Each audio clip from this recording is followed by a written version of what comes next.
Hello and welcome to another episode of Dear All Heroes. Once again, You couldn't have held the cough. I really tried. I really did.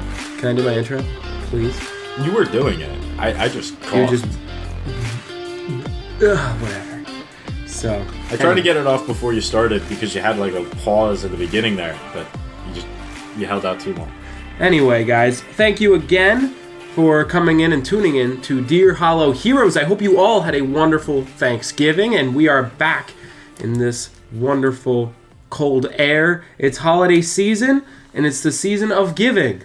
And for a Patriots fan standard, it is a season of giving L's to their fans, and I'm sad. It was Liam, a horrible, horrible intro. I'm sad. Okay, Did I mention that I'm sad?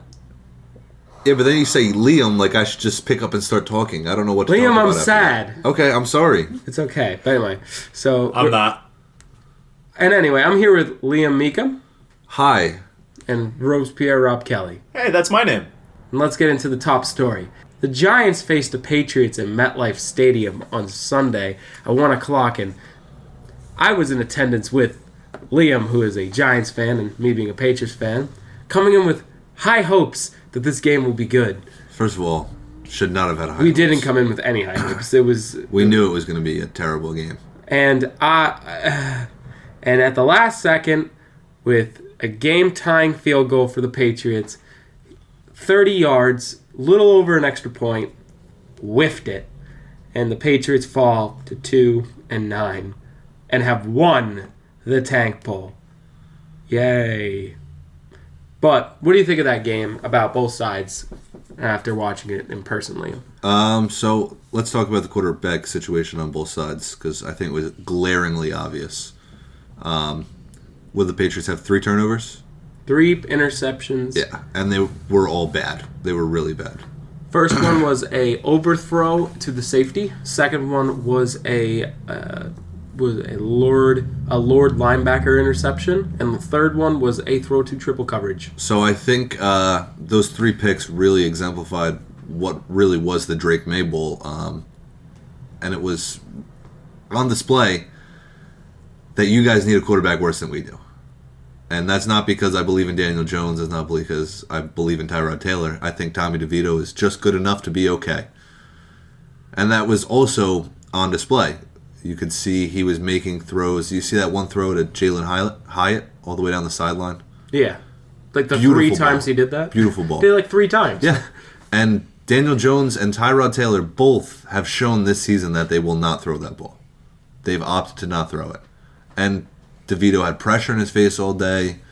He was, running for his life half the time, but he still had some good throws. He had some bad throws, but he had some good throws. There was some potential there. On the other side, Mac Jones and Bailey Zappi looked horrible the entire game.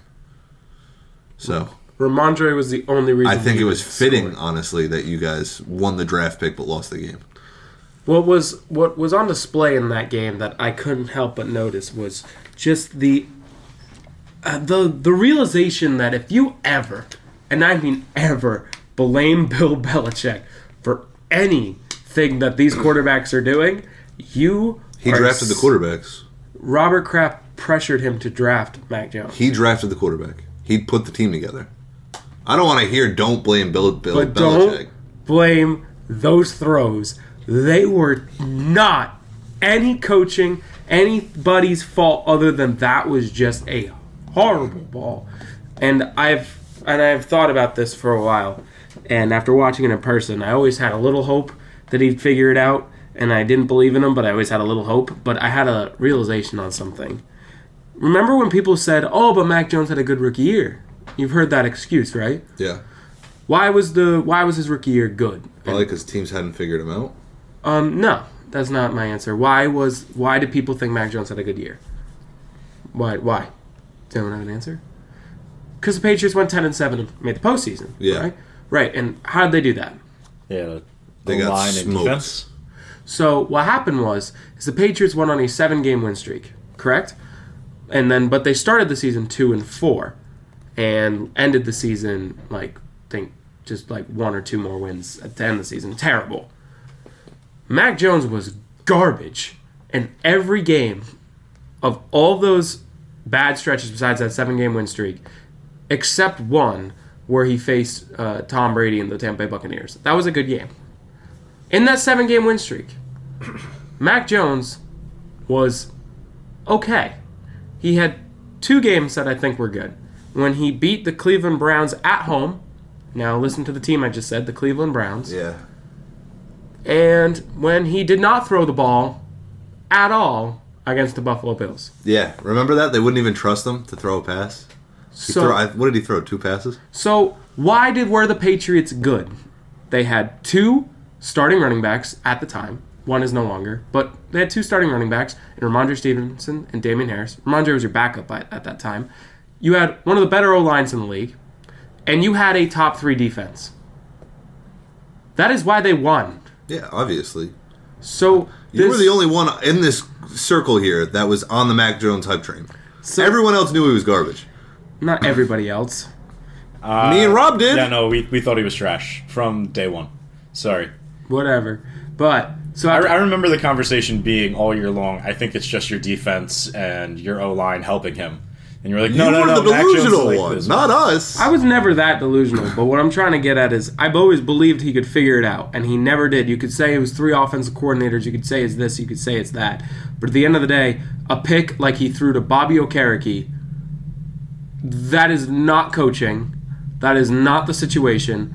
That was just a horrendous pass. I mean, you can't argue that it was well coached. Yeah, can't argue that. But at the end of the day, who throws that pass to Bobby Okereke? There was no one open. He threw a jump ball to Mike Gesicki behind the line of scrimmage before that pass. He just, I don't know, people say he has the Y word. And that's what I believe. He never had anything. Never had anything. So you can't at best, that's what he has. You can't get the yips if you never had talent to start with.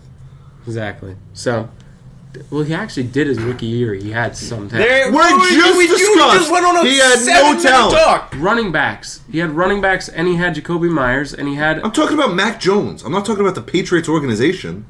So, can I just say one thing about the champion team from that game? Yes, I know you had stats prepared for this. We are now 2 games out of a playoff spot. That's incredible. Yeah, at least in the win column. And we play the Packers, Saints, and Rams, all with one more win than us. If we win those games and then beat the Eagles, who will be resting starters at the end of the season, technically we could make a playoff game. Now, here's my question. Do you want to make a playoff game? Yes. Now, here's my next question.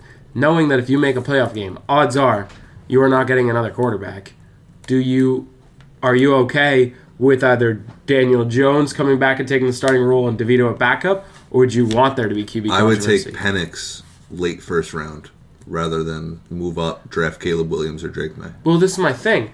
Caleb Williams isn't even fully guaranteed to be going to the NFL next year. He'll be in the NFL. Well, you can't say that because it's actually gigantic speculation over whether or not he's going or not. Okay, well, if he doesn't, which is again, I'll take the risk being a mid-round draft pick and getting a playoff spot rather than not doing anything. Also, if you get a playoff spot, are the Giants even going to draft a quarterback now? Because now they're backup. Okay, if we lose out and get the good draft pick, is the quarterback guaranteed to be good?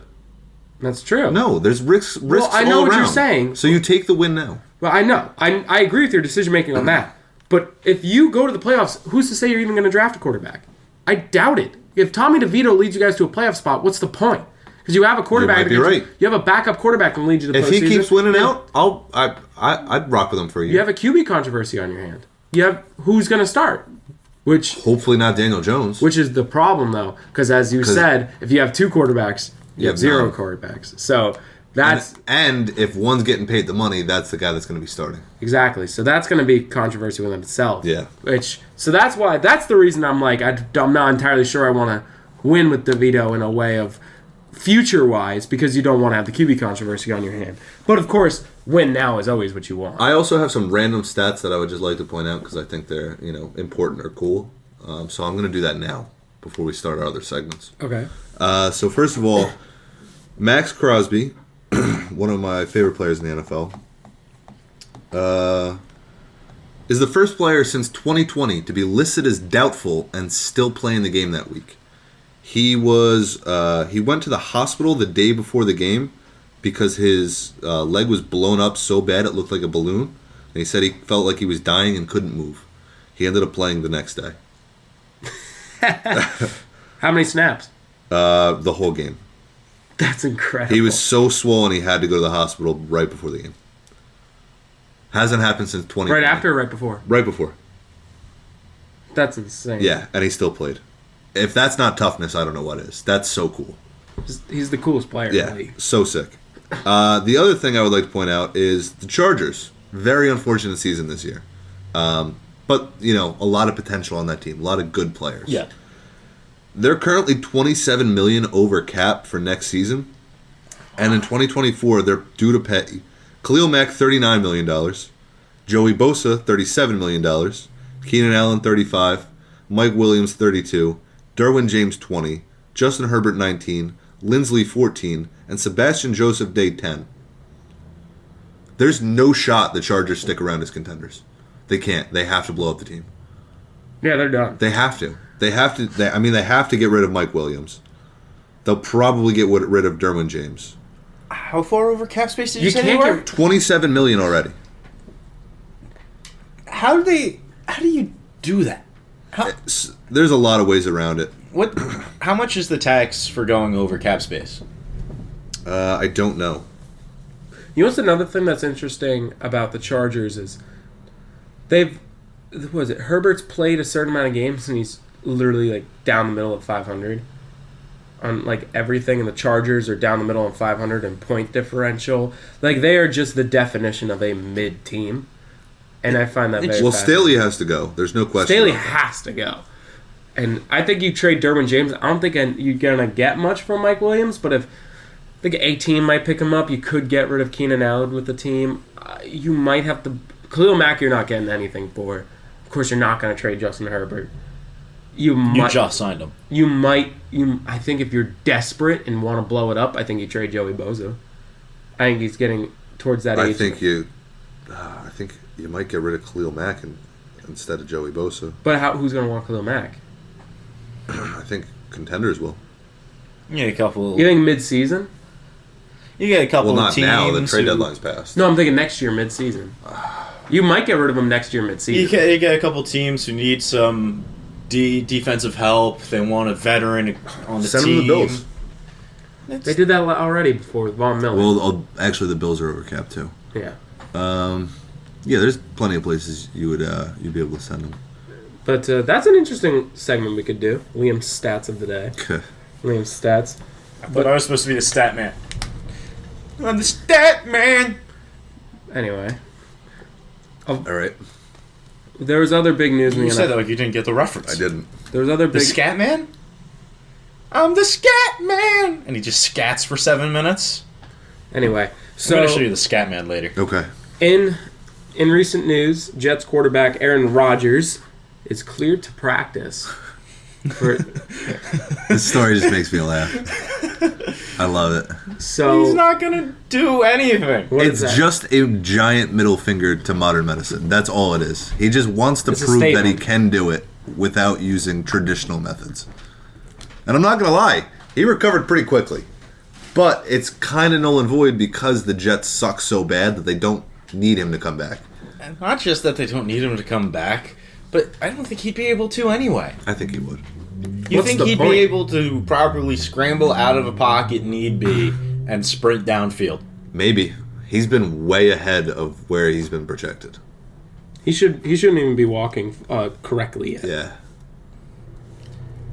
I He think was out of a boot early. He was off crutches early. I mean, he's undeniably doing well. We also say, getting rid of modern medicine, but he still had surgery to repair his Achilles. Yeah, of course. But he's also just taking ayahuasca in a desert to go heal his leg. anyway. And it's worked. So Has it worked, or has he just found a way to numb the pain so much I don't know. that he can just walk on? Whatever potions he's mixing in his basement, it's working. it's 21 days, and in that time, let's just say it's the next 3 weeks of Jets football. They'll play the Falcons, the Texans, and then the Dolphins. The good news is they're home for 2 of them. They're home against the Falcons and the Texans. But then they head to Sun Life Stadium. So It doesn't matter. They're not making the at playoffs. best, you're going to go 2-1, which would be 6-8. Yeah, there's That's no way. actually, it's if you go 2-1 in that 21 days, I'm putting in Rodgers. See if you could go 9-8. See if you could win and go above 500. You could make a playoff bid. But if you lose to the Falcons or the Texans, Which they'll lose to the Texans. if you have to beat the Falcons. So if you lose to the Falcons, it's completely over. Yeah. It's over. You're not gonna go undefeated against the Texans and the Dolphins and the Commanders and the Browns and the Patriots. And the worst team on this list has a 15-game winning streak against you. The worst team on this list has a 15 straight game winning streak on you. So you really have to. The Falcons are your best bet at this point, if not the Commanders, but still. Like, this is going to be a very dire situation for the Jets. Like, every week's a must win. And by the point that Rodgers comes back, unless they went 3-0 or 2-1, there's no point in starting them. So I think it's just news to be a giant middle finger to modern medicine. I agree with that. Yeah. Speaking of the standings, right now, guys, the NFL playoff picture would look kind of like this. Hold on, let me just check. It's starting to shape out. Well, you got your number 1 team in the AFC, the Baltimore Ravens. Nice. Kicking butt, taking names. Best defense in football. Good for you. Rob, are you proud of that? Yes, I'm very happy. They're phenomenal. They're 9-3. They're second best team in the league. They're only behind the Eagles, who are 10-1. Yeah. They're doing pretty good. And then in second, it would be the top seed in the wild card race would be the Kansas City Chiefs. Third seed would be the Jacksonville Jaguars. Fourth seed would be Miami Dolphins. And the wild card would shape up with the Steelers, Browns, and Colts. In the bubble would be the Texans and Broncos. And then Miracle Heaves would be the Bills, Bengals, Raiders. And then the desperate heaves would be Chargers, Titans, Jets. And then completely out of it's the Patriots. Yeah. So, of this AFC, how do you guys think what do you think is going to change to what we have? And what do you think? Who do you think is going to lose their playoff spot? Like, who do you think is going to get in? I'm not buying the Colts. You're not buying the Colts at all? I mean, neither. I don't think They've won their last 4, to be fair. Too far. But I'm not buying them.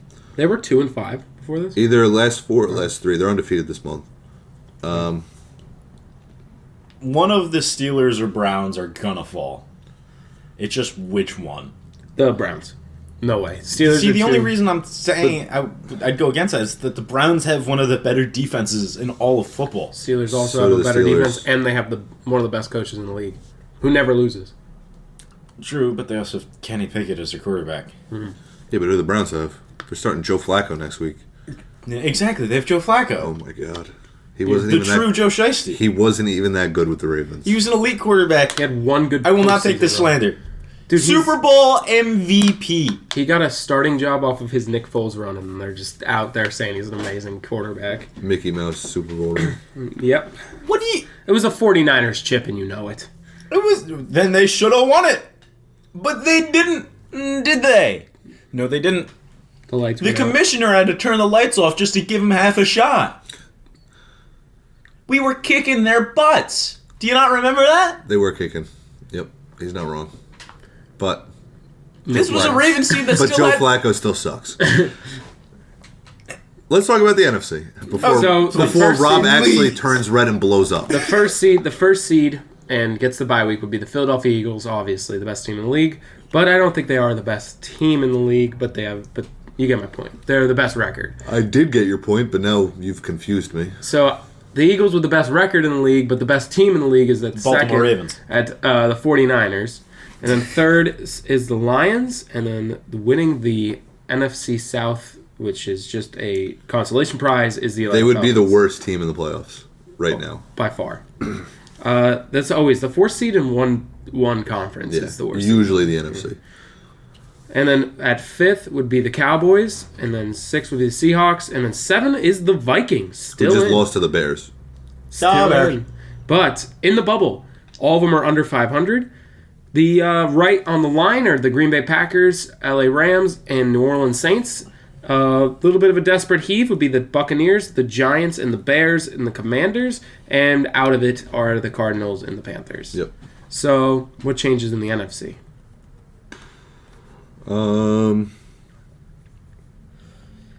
See, it depends on who that NFC South finishes up with.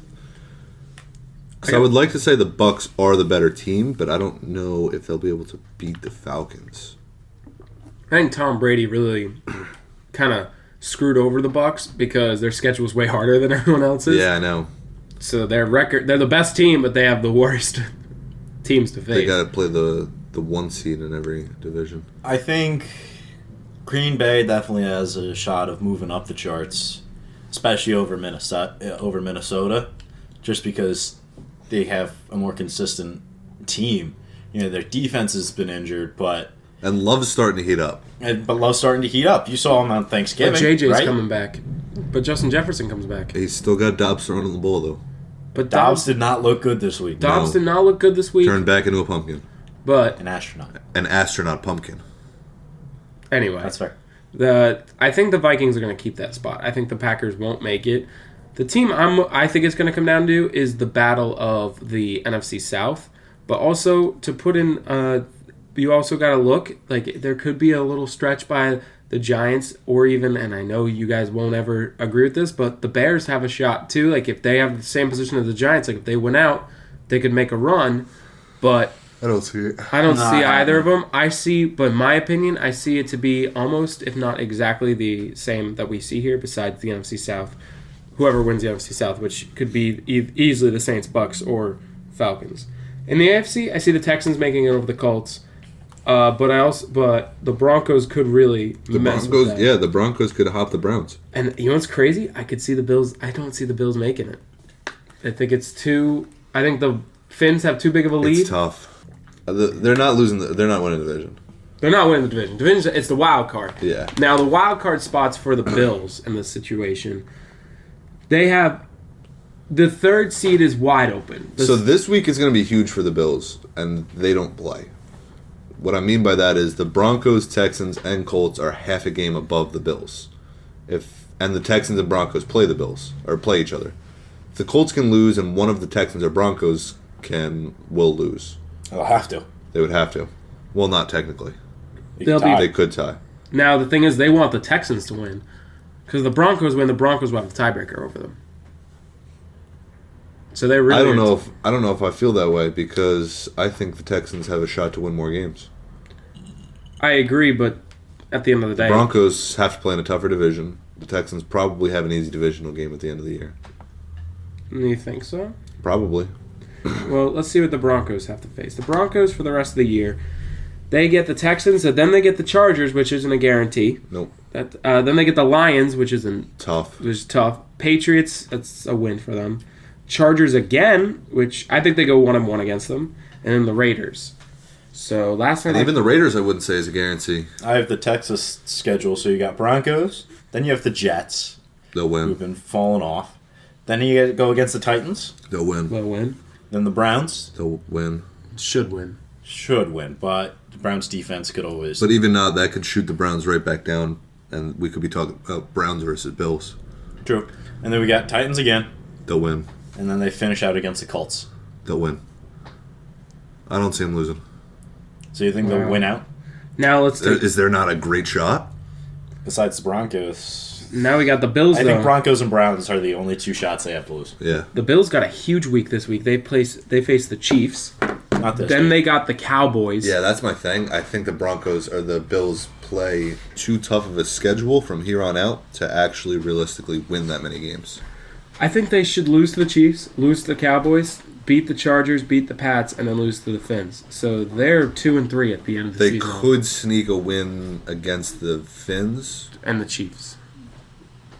They could beat the Chiefs. They could, well, by that logic, they could beat the Cowboys. I doubt it. The Cowboys defense will destroy Josh Allen. You think? No way. No way. But, but the only way he could beat the Cowboys, he has that ridiculous Josh Allen decides to be the best quarterback in the league game. True. That's any given week. But the problem is he needs to be that way for 3 games for the rest of the year, and unless But do you see the way he's been playing this year? Do you see it happening 3 times in the last 5 games? Can I see it, or do I realistically see it as the most likely option? Of course it could happen, but realistically. Realistically, no. I'd give him a 25% chance to make it happen. 25% chance? To win those games he needs to win. Regardless of what the other teams do. So I'm not saying it's a 25% chance to get in. He needs to go above 500. He needs to go 3. They need to be 9-8 to make a chance at the playoffs. Yeah. Problem is, where does that third win come? The Chiefs, the Cowboys, or the Dolphins? They only got to get one. This game is... If they win this week, you could start thinking of them being in the playoffs. I think it depends on whether or not they have a winning record against the Dolphins. What do you mean? I think they lost to the Dolphins. No, they beat the Dolphins. Because the Dolphins can't beat teams with winning records. Yeah. That's kind of been their handicap for the past 2-3 years. But the Dolphins have it easy. Oh, no, they don't either. What do they got? They got the Commanders and the Titans. And that's how I think they seal the division. Because the Commanders, Titans, and Jets, they could seal the division there. But then I think it's going to be rough stretch here. Cowboys, Ravens, Finns. So if they get upsetted once or twice, we could see a final stretch for the division. It could be a last game effort to make the playoffs for the division. I would like to see it. It'd be fun. I think the Bills win that game. At the end of the year, if both those teams play, It's a battle for the division for the playoff spot. I think Bills win it, which is incredible. Which is wild to say. If the Finns right now at 8-3 find a way to, they would have to see if 8-3 though. They'd really have to really crap the bed at the end. They'd have to lose 3 games. And you could see 2 in the Cowboys and Ravens. But the Commanders... Well, just like Jets, Josh Allen just has to win 1, Tua only has to just lose 1. And it's wide open. And it's right there. Because I don't think they beat the Ravens or Cowboys. I don't think so. But also... I hope not. I think there's a shot. Just like Josh Allen has a shot to lose to the bad teams. Just give me Kyle Hamilton, Tyreek Hill one-on-one, lock him down. You're going to throw a safety on him? I don't know. I don't know who can cover him. Do you know who can cover him? Exactly! But Kyle Hamilton, you might as well just throw yourself out there.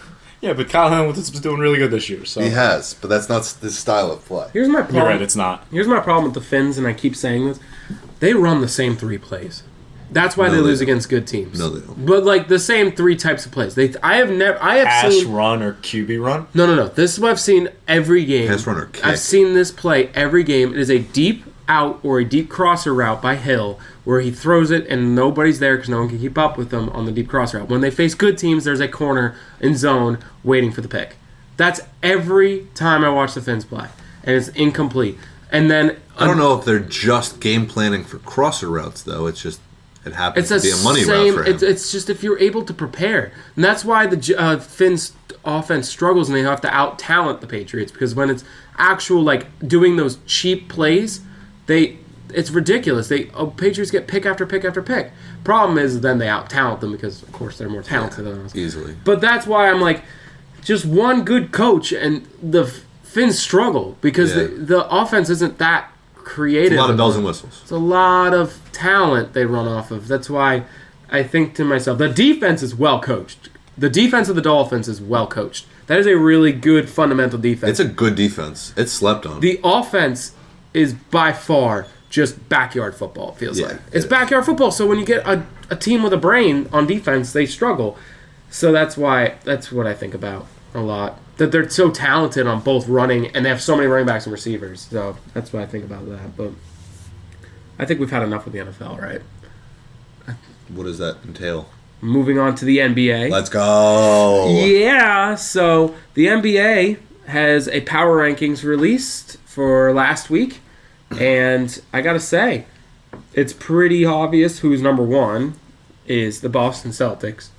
Number 2 is the Philadelphia 76ers. 3 is the Denver Nuggets. 4 is the Minnesota Timberwolves. 5 Bucks. 6 Thunder. 7 Suns. 8 Magic. 9 Mavs.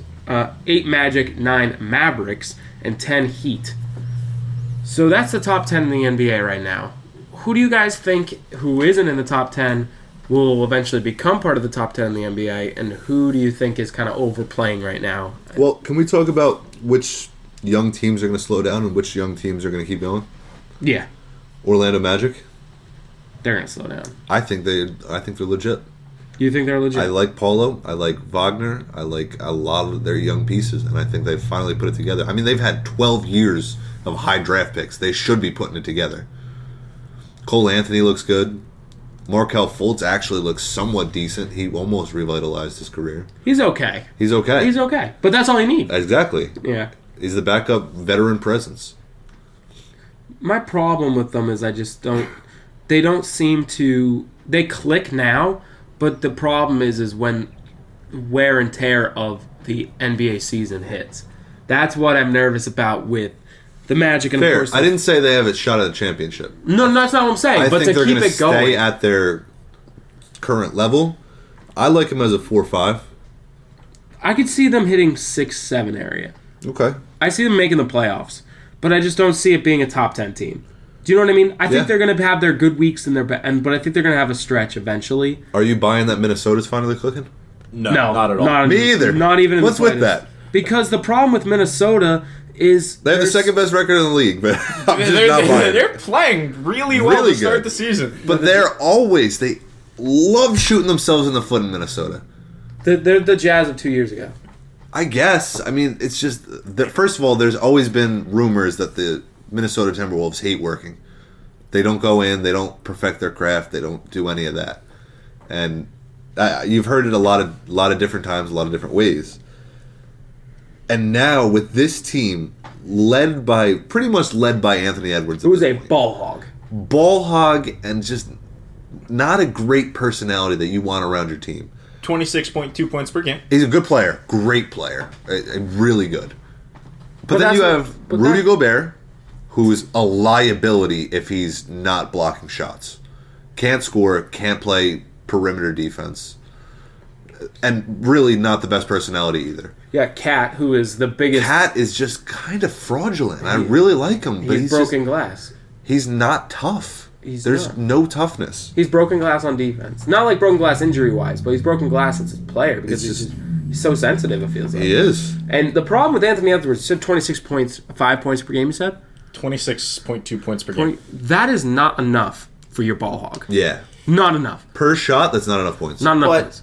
also, I don't know if you've seen who they've already beat to, help with their being legitimate argument. They beat the Heat. They beat the Nuggets. They've beat the Celtics. They beat the Warriors twice then. They did lose to the Suns, but then they beat the Sixers. They beat the Grizzlies.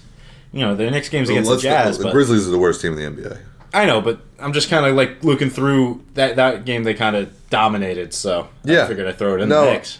I'm not buying it. I don't believe in Minnesota, and I want to. That's my Western Conference team. I like rooting for them, but they're horrible. The problem with the Warriors, by the way, saying that they beat the Warriors, is the Warriors are playing like Warriors look bad right now. bad. Klay Thompson, I think, is Father Time's called him. Yeah, It's bad. It's bad over there. So I know, but they're legitimate wins. They're legitimate wins. They beat the Nuggets by 20. they beat the Heat. They beat the Nuggets. They beat the Celtics. Yeah, and they beat the Sixers. That one's a good one. That's another legit one. That was another legit one. They're beating the teams they need to beat. No, absolutely. Listen, they're 13-4 for a reason. But the issue isn't how they've done so far. The issue is, will they keep it going? No. I don't buy it. I think they'll be a 6th seed, 7th seed, somewhere in that area. But which team that's also very surprising is that it finally feels like after a long rebuild, the Thunder have kind of figured it out. The Thunder have figured it out, and I think it's pretty much here to stay. Assuming that Chet stays healthy. Assuming Chet stays healthy and Giddey can stay on the court. their problem is behind the scenes. That's the problem with OKC, obviously, with Josh Giddey, but The situation has improved. it has. Allegedly. Apparently, the girl lied about her age. I've heard different things where it might not even be the right girl. There's a lot of cloudiness over it, at least now. Before it was clear and cut, he was The worst. guilty. Yeah. At least now there's some question marks, which is, while an improvement, still not good. yeah, still not great. I know there's an official police Yeah. investigation starting up. I saw that. But that's report why today. the Thunder actually kept him on the court, because the girl did lie about her age. So they're not saying, Presumably. Yeah, of course. This is all alleged. I mean, this could all be wrong. But that's why the Thunder kept him on the court so far. Imagine we asked her. That would have been crazy. Yeah, we're having her on the pod next weekend. So tune in, guys. Do we buy that Dallas is clicking? No. Nope, me either. Dallas again is just a good ball hog. They just have a good ball hog, and Luka and Kyrie. it's not. And Mark Cuban just sold. He did, but he's remaining the head of basketball operations. He is, but he sold the majority He stake. sold the majority stake, which I thought was weird. He sold it for like $2 billion. $3.5 billion. He didn't even buy it for $1 billion. Bought it for $285 million. I mean, it's great, but why now? That's the question. Rich business mongrel decision. And he sold something else recently too. I know. And he also this is a dropped- sports podcast, and we're talking about Mark Cuban. I know, but he sold something else too. He also also- is leaving Shark Tank. Yep, that was the other Yeah, big news. and why all right now? He's probably doing something big. Either he's doing something big, or some news hasn't broken yet that is gonna be Maybe. big. That's what happens. That's what rich people don't say their next move. They just do a bunch of things, and you just hope you can figure out why they're doing This it. is what we need. More generalizations about the class structure in America. That's why we have this podcast. Thank you all for listening. Good night. No kidding. All right, so let's just do the opposite here. Do we think Golden State can't put it together? Nope. I think Father Time's finally called them. I won't bet against Steph Curry. Never. Yeah. Not gonna happen. Their team- I'm sorry. Not yet. I'm gonna have to until see a I whole lot see it more. happen, until I see them completely collapse in the Yeah. playoffs, I do not believe that I can count them out. How about the Chargers? The Clippers. I think they finally figured it out how to win with that team, thanks to Russell Westbrook. I'm just saying. He was the most. Russ is my favorite. Russ is the most humble guy you could ever ask for. And by the way, one of my favorite things that recently happened with Russell Westbrook is he talked back to a fan. He says, if a fan's going to talk crap to me, I'm going to talk crap right back. But I mess with that. I think that's cool. But anyway. You're a player on the field that's a part of the game. It's You a gotta little eat it. dicey. A little You dicey. gotta A little eat it. dicey. You get in trouble sometimes. I don't hate it, but I think you could talk back. I just can't be physical, obviously. But if they're physical with you, they get arrested, and you can't. I think it's something you sign up for when you play the game. Bruh, I would love for a player to talk trash back to me. If I'm talking trash, I hope he talks back. yeah, I agree. I think it's cool. Yeah, but you're a hyper sports fan. Not everyone who's going to a game is like that. But most people who are talking during the game usually are. All right. Yeah, if you're talking during the game, You usually have to know something of what you're talking about. yeah. Really, how many baseball games have we gone to where he's just heckled and That just is not- true, and I'm usually the loudest and I know the least. Yes. I think that the Clippers are still not going to do anything with what they're going with. But thanks to Russell Westbrook, they've finally found a way to make it work that we never thought could happen. Yeah. Good kudos to him, man. But I think the team that's low that I find shocking is the Cleveland Cavaliers. I'm a little shocked they're that low. They're ranked 17. I thought they were gonna start turning it up this year. Donovan Mitchell, Jared Allen looks like he's, an actual good center. Evan Mobley's good. They still have Garland? Yes. They still have Garland, who's a, good player. He's a solid second guard to a Yeah. superstar. Yeah. It just doesn't seem like it's just working, which is weird. I don't know if it's the chemistry is just off or I don't know what's wrong. It can be such a small thing that could be off in basketball, and it could, destroy your team. yeah. And then next year you fix it, and Yep. then you're the best team in the league. That's Yeah. how it works. But I just don't think they have it. And then, of course, everyone always has to mention them is the Lakers. They're 12th. Do we think they'll be better, or do you think that's right where they stay, or it's worse? I think they're going to be hovering right around that, 10 to 6 mark in the West. I agree. There's still going to be plenty of games where LeBron decides to drop 40 LeBron for is no reason. he might be old, but he still is LeBron. AD is still made of glass. Like you're hyping him up. 80 still is so unreliable.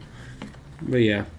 So, are you guys ready for what I think is the most fun thing to ever happen to the history of Deer Hollow Heroes? Game time. You guys ready? Yeah. I can take it or leave it. Wow. Well, that was hype I've never seen before.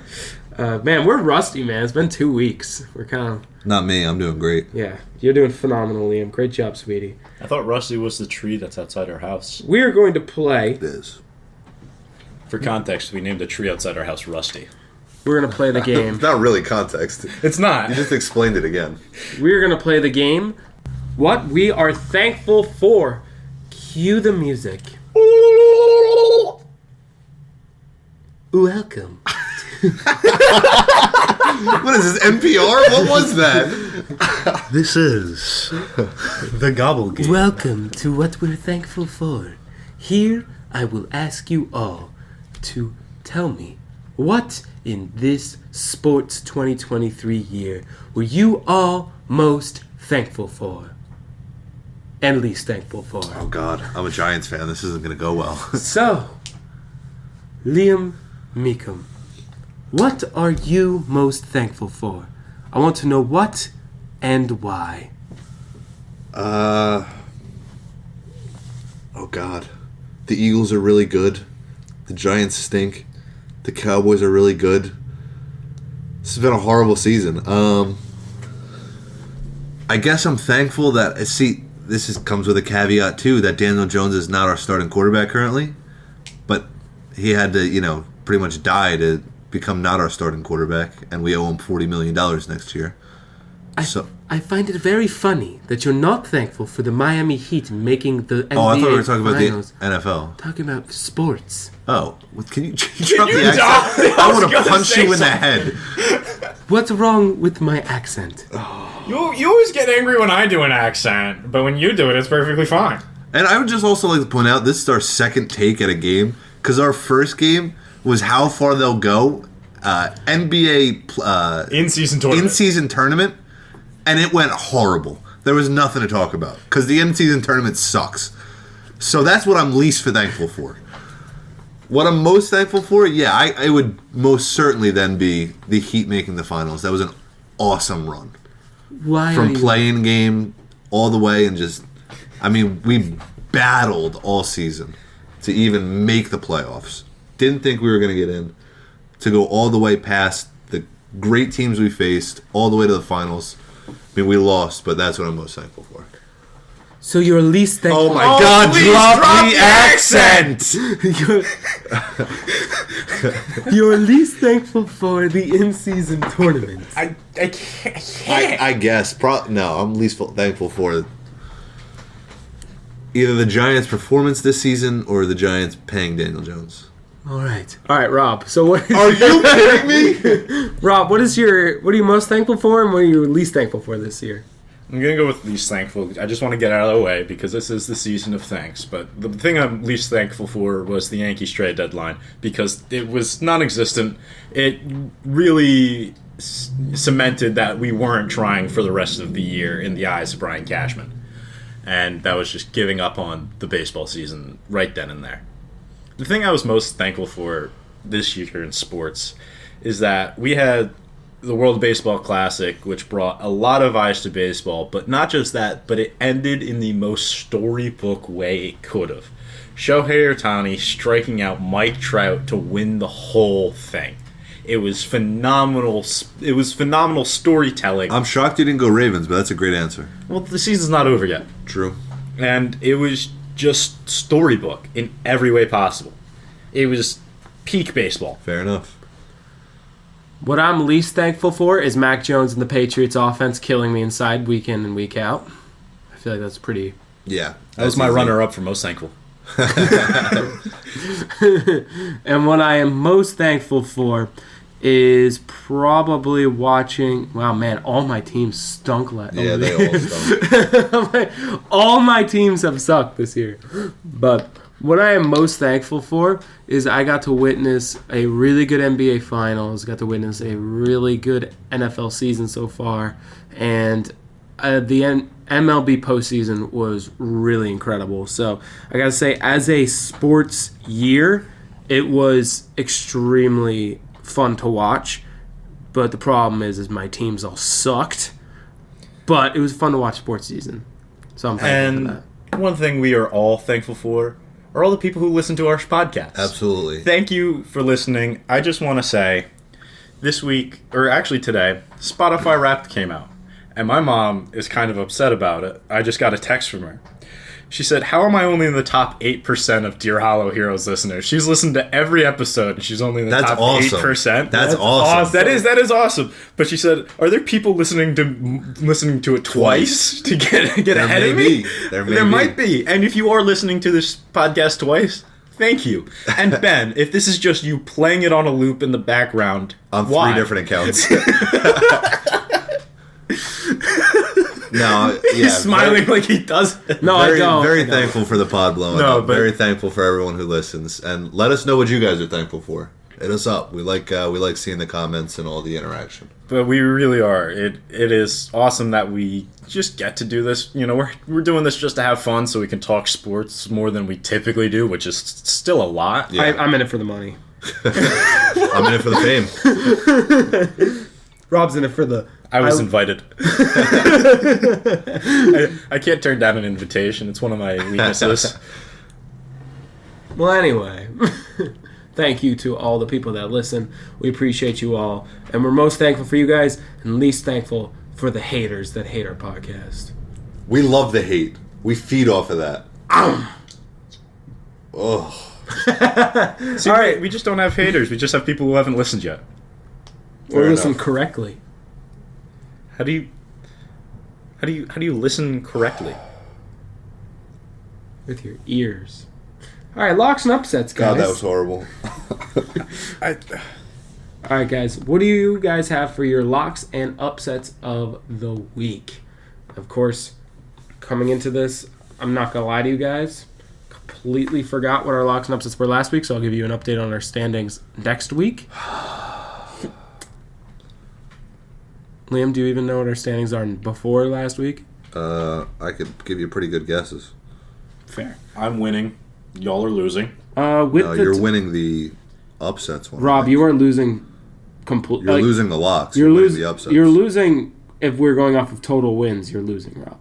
But if we're going off of locks and upsets, like single-handedly, you're last in locks and first in upsets. But total, you're losing.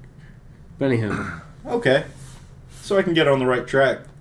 My lock of the week, Kansas City Chiefs over the Packers. it's a get-right week for you. Yeah, they're supposed to be locks for a reason. What do you got? Yeah, I'm going to need a minute. I haven't said Jeez and Crow yet this episode, so. Oh, good. I'm glad we got one in.